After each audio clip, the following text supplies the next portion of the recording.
Genesis 31. Jacob leaves secretly for Canaan.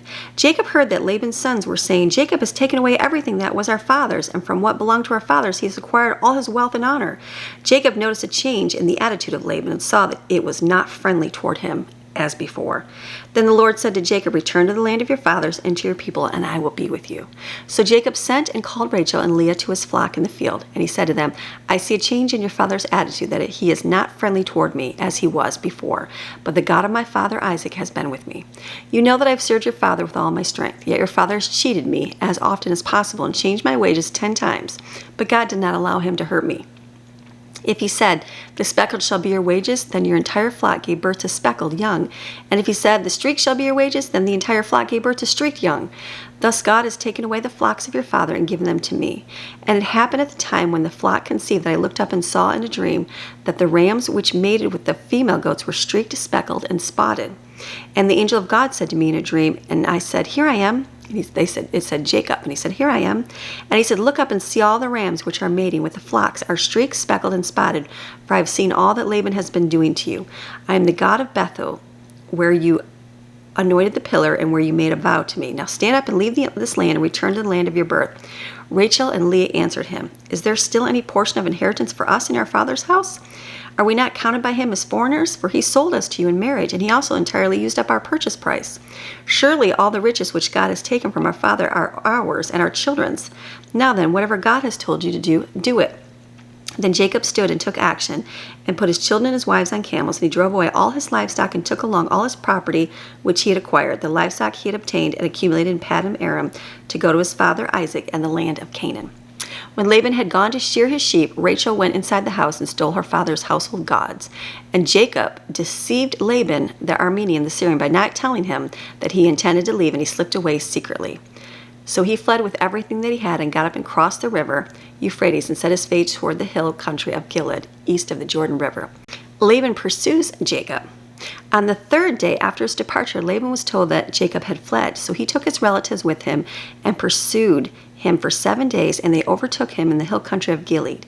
God came to Laban the Aramean in a dream at night and said, be careful that you do not speak to Jacob, either good or bad.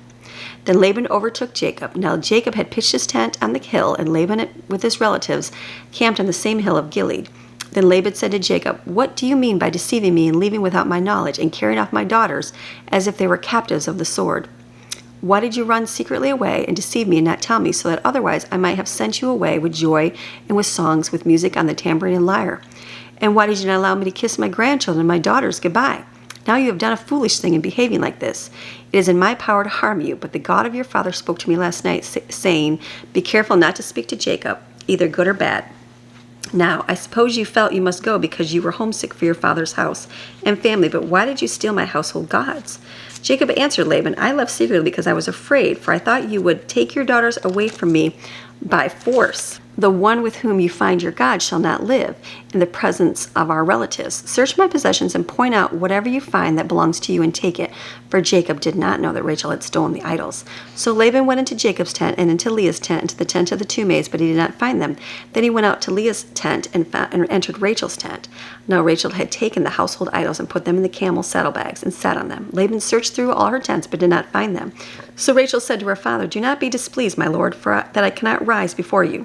For the manner of woman is on me, and I am unwell. He searched further, but did not find the household idols. Then Jacob became angry and argued with Laban, and he said, Laban, what is my fault? What is my sin that you pursued me like this? Although you have searched through all my possessions, what have you found on your household goods? Put it here before my relatives and your relatives, so that they may decide who has done right between the two of us. These 20 years I have been with you. Your ewes and your female goats have not lost their young, nor have I eaten the rams of your flocks. I did not bring you the torn carcasses of the animals attacked by predators. I personally took the loss. You required of me to make good everything that was stolen, whether it occurred by night or day. This was my situation. By day the heat consumed me, and by night the cold, and I could not sleep.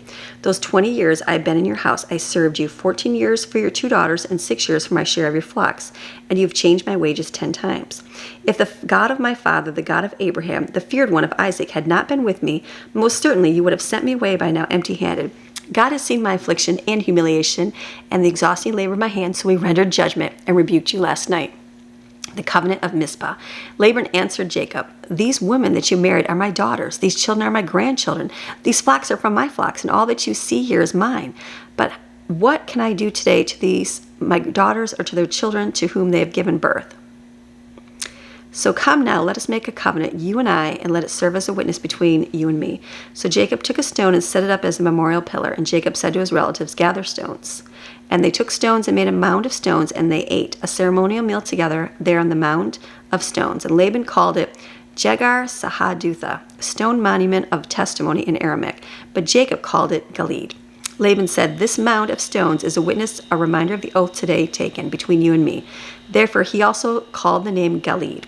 And Mizpah, watchtower, for Laban said, "May the Lord watch between you and me when we are absent from one another. If you should mistreat or humiliate or oppress my daughters, or if you should take other wives besides my daughters, although no one is with us as a witness, see and remember God is witness between you and me." Laban said to Jacob, "Look at this mound of stones, and look at this pillar which I have set up between you and me. This mound is a witness, and this pillar is a witness, that I will not pass by this mound to harm you, and that you will not pass by this mound and this pillar to harm me.